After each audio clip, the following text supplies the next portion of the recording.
I love you.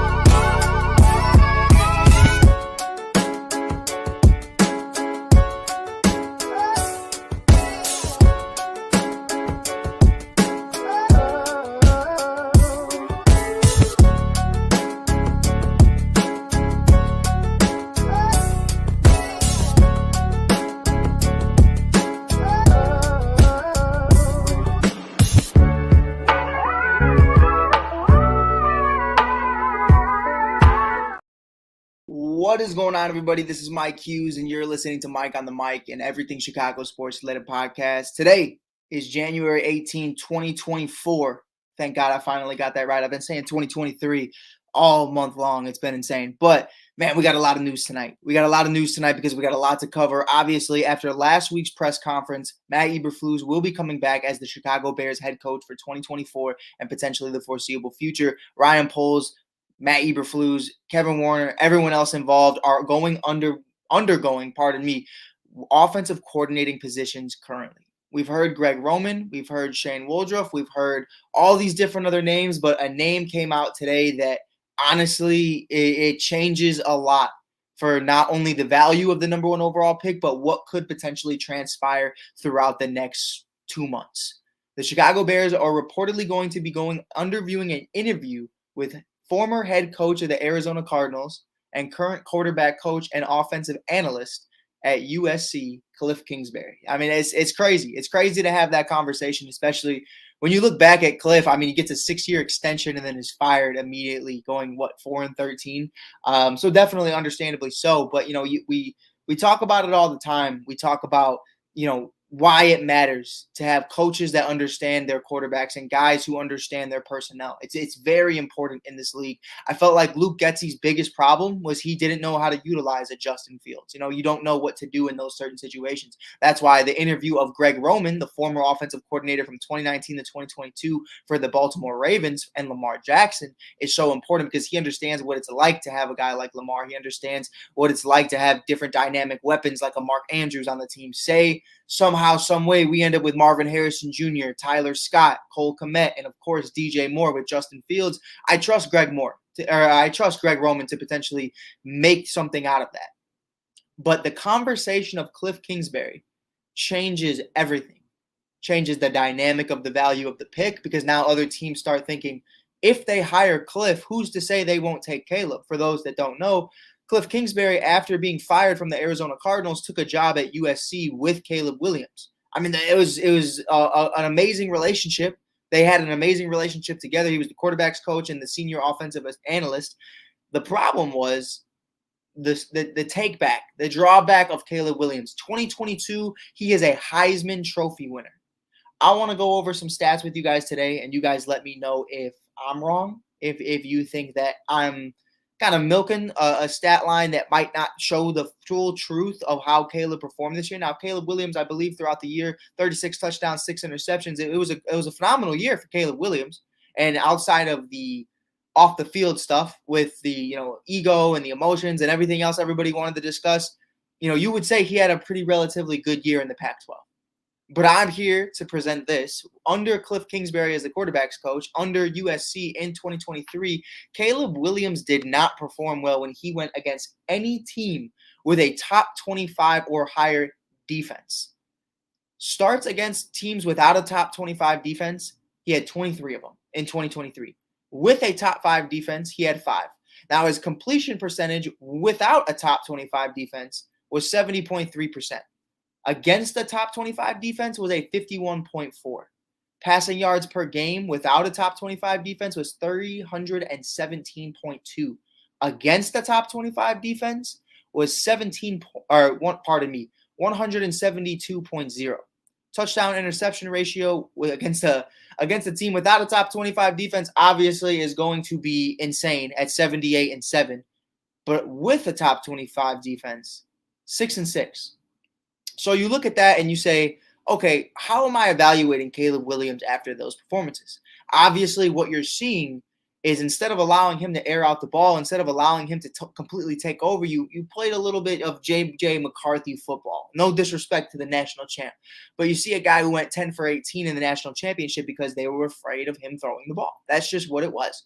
They wanted to run through the defense because they knew that that was what was working for them. That's what got them to the national championship. No disrespect to J.J. McCarthy. He's one hell of a quarterback, but they understood the assignment. And against top 25 defenses, not only does Caleb Williams underperform, but he gets a lot less touches as a passing quarterback. That's just the truth. That's just the reality of the situation. So when you look at that and you look at those stats and you say, wow, he really underperformed against the top 25 defense. Now, granted, it's only 5 times, so we're not going to sit up here and act like they were all his fault. You know what I mean? They're not going to sit up here and act like every game was horrible because he dominated the Pac-12. Not enough to win a Pac-12 championship ever. But, you know, and nonetheless, there's a reason you dominate the Pac-12. You're a talented quarterback. You're a great quarterback. Caleb Williams is a great college quarterback going up against one of the weaker conferences in all of football, so bad that they actually got rid of the fucking thing. Like, that's real.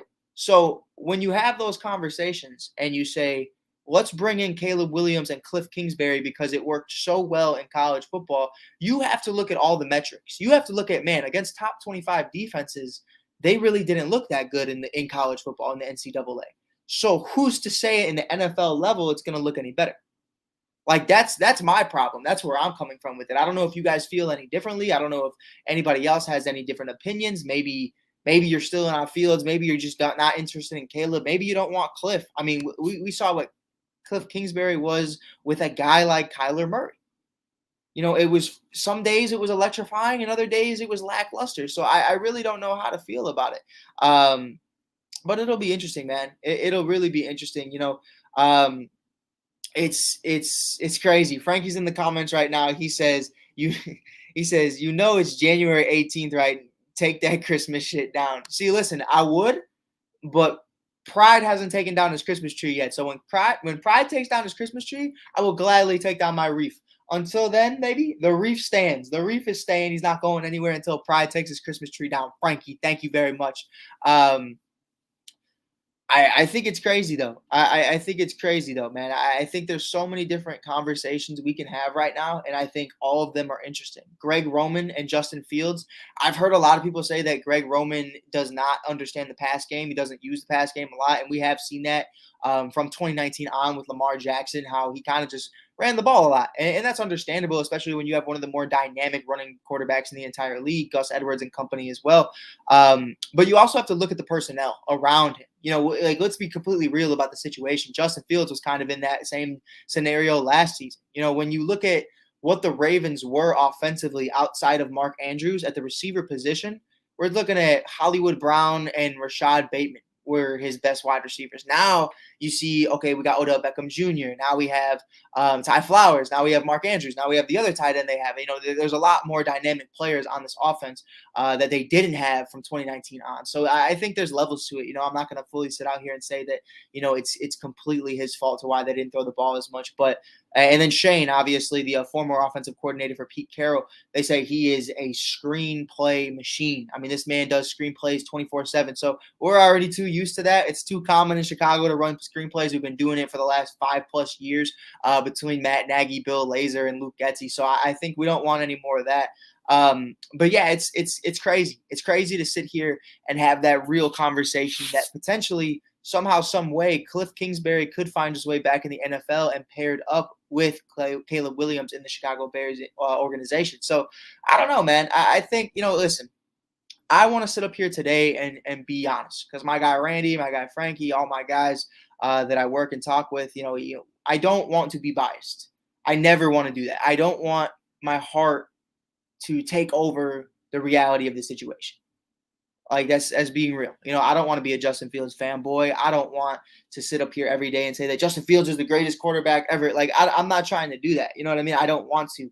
But in this scenario, when you show me the quarterbacks that are available, from what I've seen, I would rather pick Justin, to be completely honest. And it comes from an athletic perspective. If you've played collegiate sports at any level, or just professional sports or club sports or just for fun, you understand what a locker room is. You understand the camaraderie. You understand going to war for your brothers and your sisters and whoever you're playing with.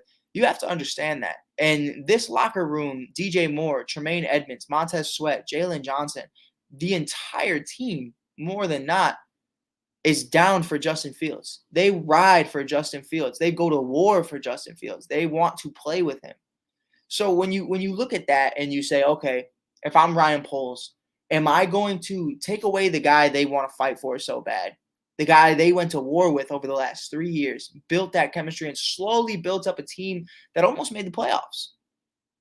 And then bring in a 20-something-year-old rookie who has had ego issues, who has had issues with teammates before.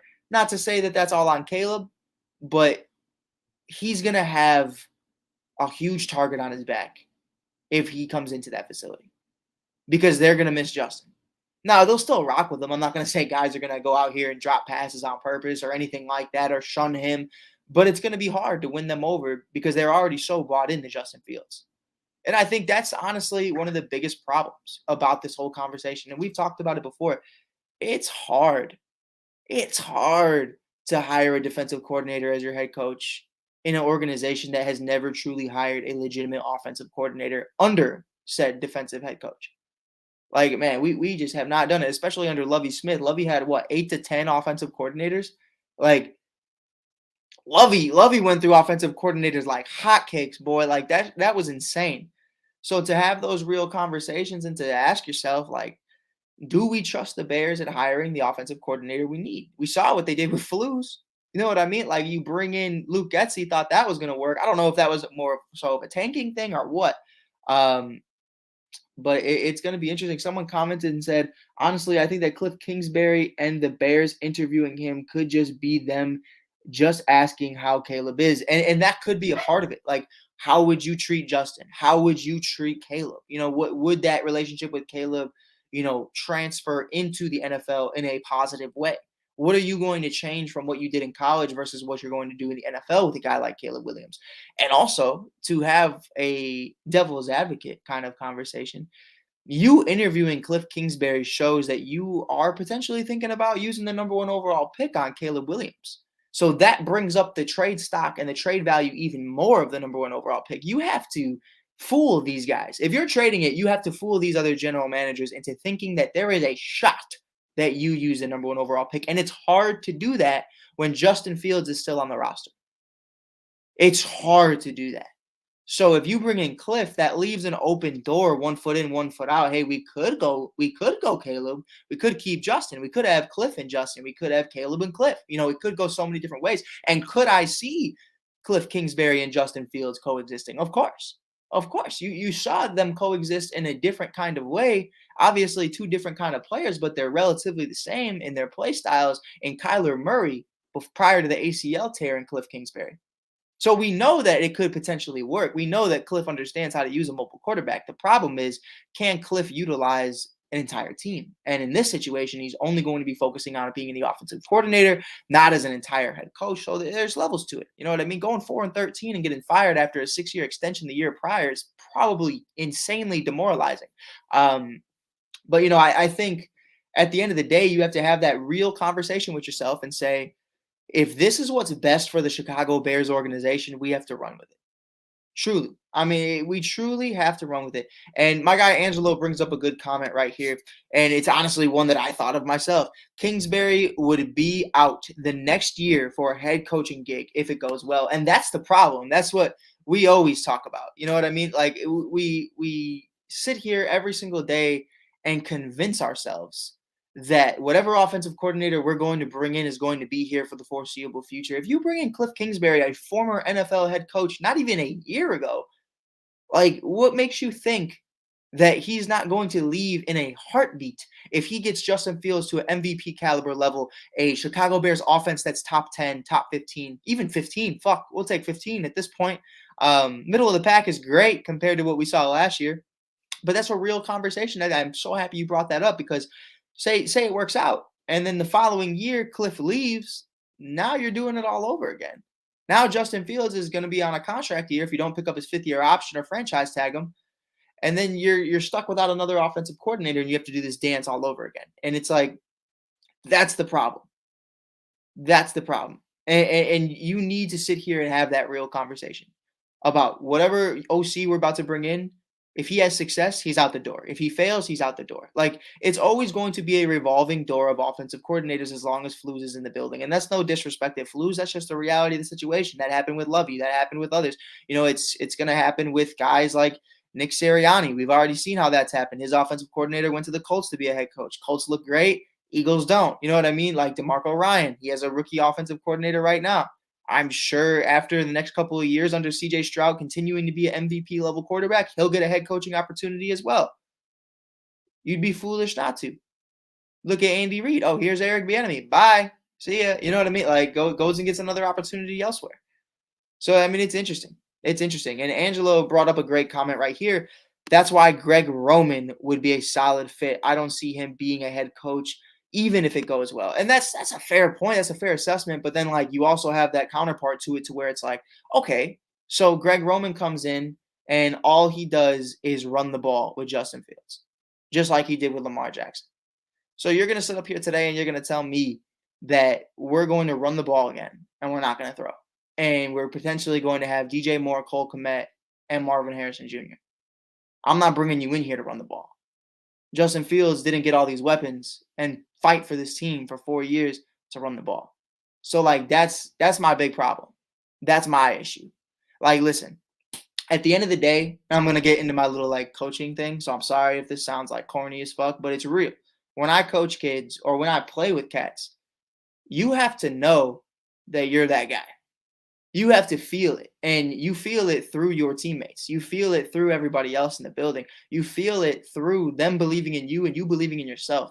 If you bring me in a new offensive coordinator and all he does is have me run the ball, which I already know I do at an extremely high level, you're telling me that you think I'm nothing more than a running back, which is why Lamar Jackson has had so much success this year, because they're allowing him to throw the ball again, which he hasn't done at a consistent level since his MVP season originally. This is his second MVP season.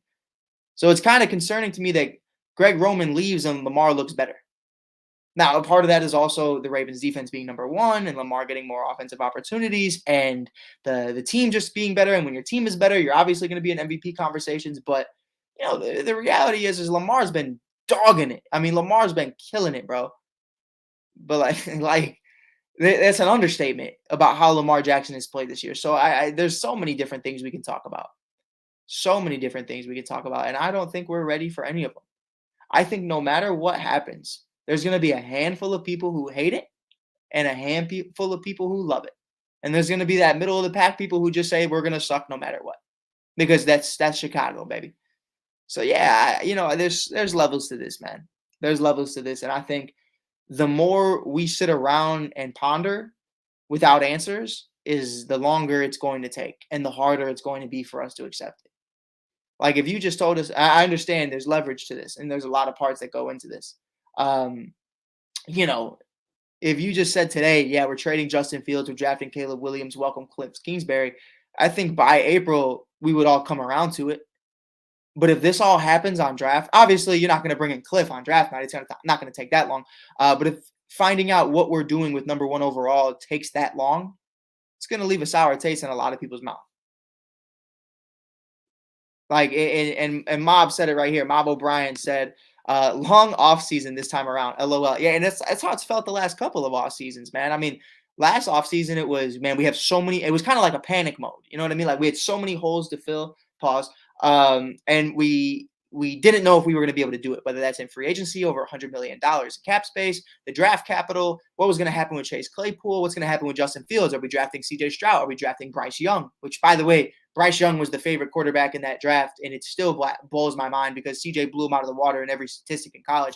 But I digress. The part that makes me the most upset and the part that I think, doesn't get talked about enough is the control that media has on the draft. I understand the combine, I understand everything else, but this window from now to the combine is a complete joke whether that's, and respectfully to these networks because they do an amazing job, but ESPN 1000, 670 The Score, ESPN in general, FS1, all these different networks and plugs, they sit around every day and they have to talk about something.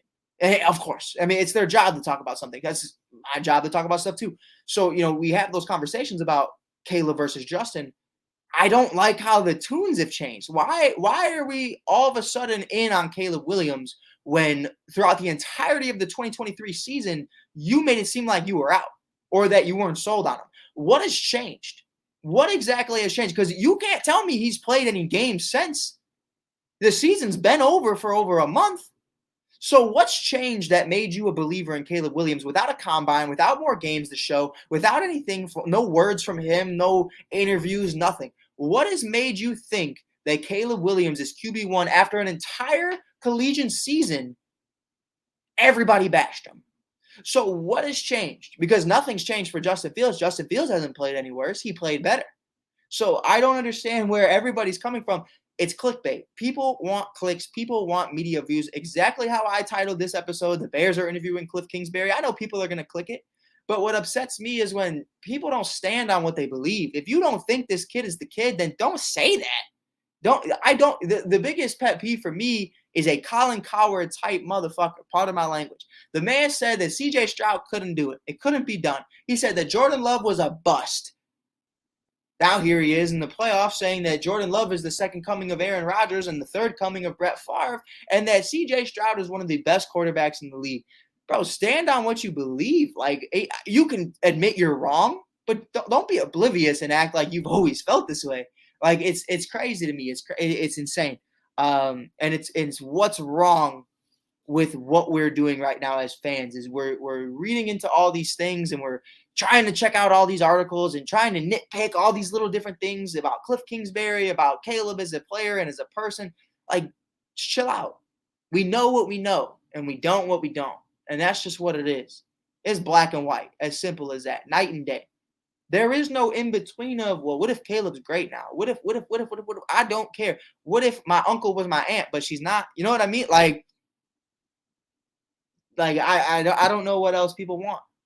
I really don't. Well, listen, man. I love the talks.